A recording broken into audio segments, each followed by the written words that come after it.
भोग लगा मोरे श्याम सांवरिया देगा आगो तीनों की भोग लगाओ छप्पन भोग तैयार जी सारा कावड़िया करे मनोहार जी वो सारा कावड़िया करे मनोहार जी छप्पन भोग तैयार जी सारा कावड़िया करे मनोहार जी वो सारा कावड़िया करे मनोहार जी।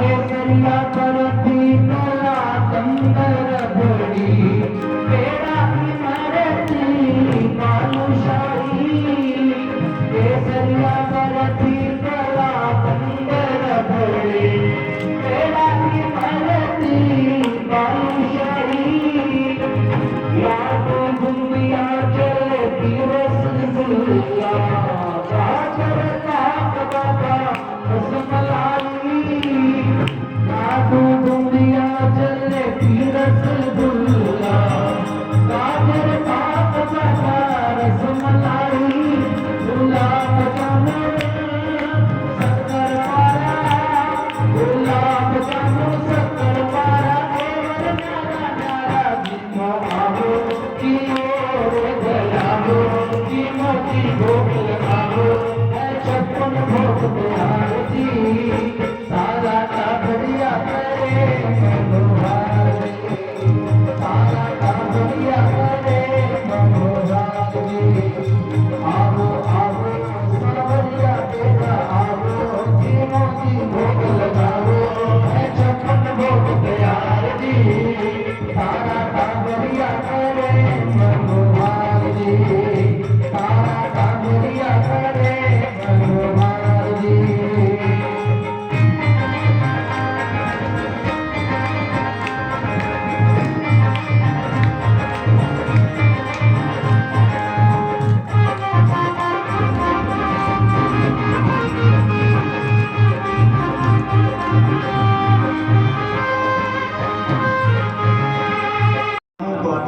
और इधर कंस के मन में एक ही चिंता थी कि कैसे भी करके उस कृष्ण को मारूं कैसे। तो कंस ने एक यज्ञ का धनुष यज्ञ का आयोजन किया, एक मल्ल युद्ध का आयोजन किया, मेला लगाया और अक्रूर जी को कृष्ण और बलराम को मेला देखने के बहाने बुलावा भेजा कि मेला देखने के लिए कृष्ण बलराम को लाओ और मल्ल युद्ध में खेल खेल में कृष्ण बलराम को मार देंगे। अक्रूर जी महाराज गए कृष्ण बलराम जी को लेने के लिए। मां यशोदा ने मना कर दिया। यशोदा कहती है अक्रूर मैं अपने लाले को अपनी नजर से दूर नहीं कर सकती, मेरा कन्हैया वहां मथुरा के अंदर बड़े बड़े राक्षस रहते हैं, मेरा लाला अभी तक छोटा है, मैं बाहर नहीं जाने दूंगी।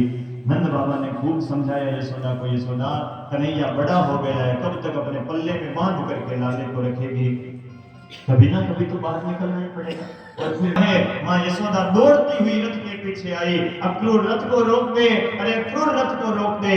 और महाराज जैसे मां यशोदा दौड़ी, पैर लड़खड़ाया, धड़ाम से मां यशोदा जमीन पर गिर गई। कृष्ण बलराम रथ से कूदे, दौड़ करके गए, यशोदा को गले से लगाया। यशोदा रोने लगी, कन्हैया तू मुझे छोड़कर जा रहा है। भगवान कृष्ण मां यशोदा के आंसू पोंछ कर कहते हैं भैया कल कल की बात है, आज जा रहा हूँ, कल मेला देखूंगा और परसों तो मैं वापस आ जाऊंगा, एक दिन की बात है भैया, मुझे जाने दे। यशोदा कहती है कन्हैया अब मैं तुझे रोकूंगी नहीं। अरे मुझको रात अक्रूर ने बताया कन्हैया तुम भले जा, मथुरा तुझे जाना चाहिए, मैं जान मिलने के लिए जा रहा है, तू भले जा, तुझे जाना चाहिए, मैं नहीं रोकूंगी तुझे, लेकिन तुझे तेरी माँ देवकी पूछेगी कि यशोदा ने तेरा कैसे पालन किया।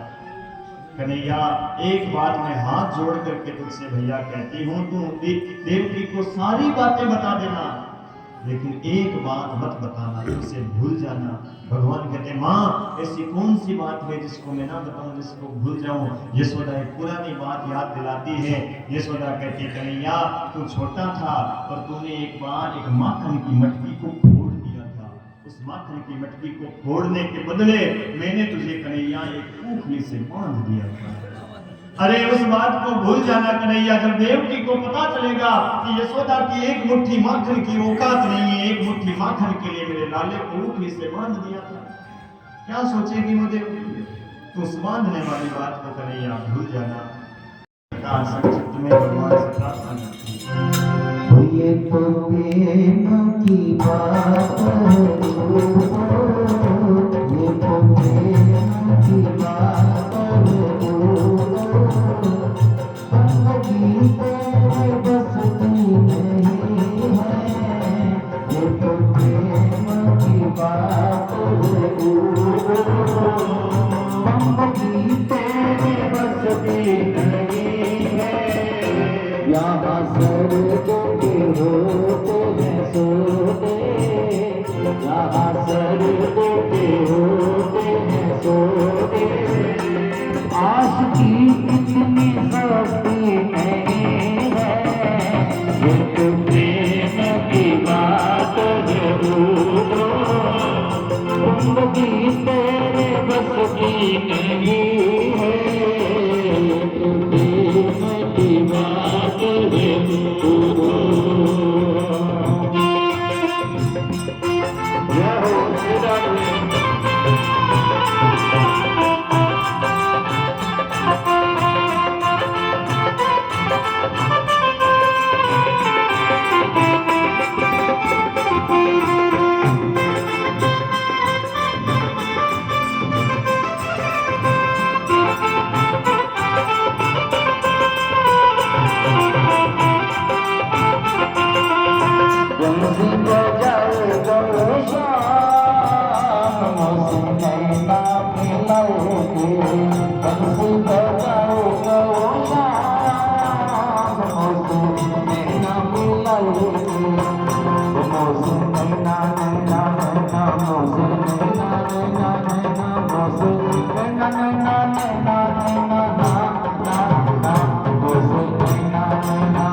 उनकी पूजा में सुन ले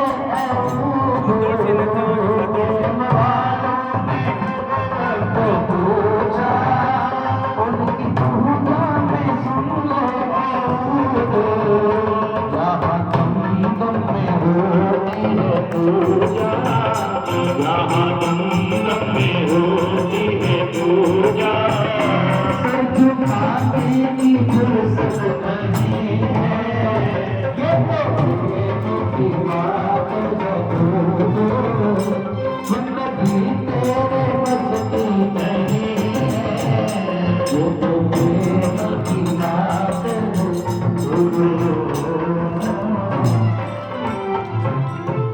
बोलिए भागवत महापुराण की। उद्धव जी को ज्ञान का अभिमान दूर हुआ। भगवान ने उद्धव जी को सर्वांग दर्शन कराया, अपने हृदय के अंदर गोपियों को, मां यशोदा को, पूरे ब्रिज का दर्शन कराया और उद्धव जी ने भगवान को साष्टांग प्रणाम किया। इधर महाराज भगवान ने जब कंस का उद्धार किया था उस समय कंस की दो पत्नियां थी, एक का नाम था अस्ति और दूसरी का नाम था प्राप्ति। ये कंस की दो पत्नियां, ये दोनों कंस की पत्नियां जरासंध नाम के राजा के पास गई और भगवान कृष्ण की शिकायत कर। तो जरासंध ने क्या किया, 23 अक्षौहिणी सेना ली और 23 अक्षौहिणी सेना लेकर के भगवान कृष्ण की मथुरा के ऊपर हमला बोल दिया। इस जरा ही सुनाऊंगा, 3 तरह से ये भागवत की कथा सुनाऊंगा। एक तो 18,000 श्लोक, 335 अध्याय और 12 स्कंद की भागवत सुनाऊंगा। दूसरा मैं प्रयास करूंगा इस पूरी की पूरी भागवत को आपकी काया पर, शरीर पर घटाकर बताऊंगा, क्योंकि ये कथा के अंदर केवल कहानियां नहीं है, केवल भजन नहीं है, केवल श्लोक नहीं है। ये पूरी कथा हमारे शरीर पर, काया पर कैसे लिखी गई है, ये हम समझने का प्रयास करेंगे। और तीसरा, इस कथा के माध्यम से हम अपने घरों में कैसे रहें, अपने परिवार का कल्याण कैसे करें, बच्चों में संस्कार कैसे लाएं और अपने हिंदू सनातन धर्म का उत्थान कैसे करें। इस जरासंध की कथा को अपने शरीर पर, काया पर घटाना। अभी भागवत का 10वां स्कंद चल रहा है, 12 स्कंद है भागवत में, उसका 10वां स्कंद चल रहा है और 10वें स्कंद के अंदर 90 अध्याय है। और 10वें स्कंद का जब 50वां अध्याय चालू होता है तो 10वें स्कंद के 50वें अध्याय में जरासंध की कथा आती है।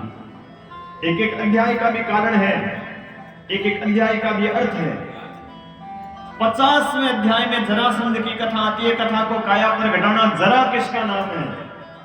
जरा किसको कहते हैं? जरा कहते हैं बुढ़ापे को।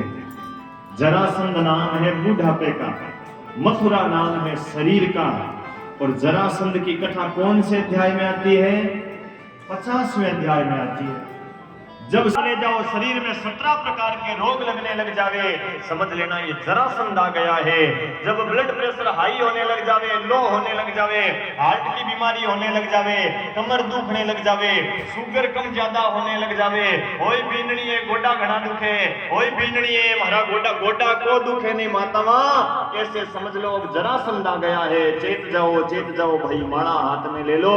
ये 50 साल के बाद जरासंध जरूर आएगा। अच्छा क्या था? 51। ये गिनती भी हमें कहती है, अरे 50 के 5 चला गया, 51। अरे अब तो वन में चला जा, अब तो वन में चला जा। 51 में वन में जाने का मतलब घर छोड़ना नहीं है। अरे भाई मूर्ख है, आधी चली गई है, अब तो मारा हाथ में ले ले, अब तो भगवान करेगा।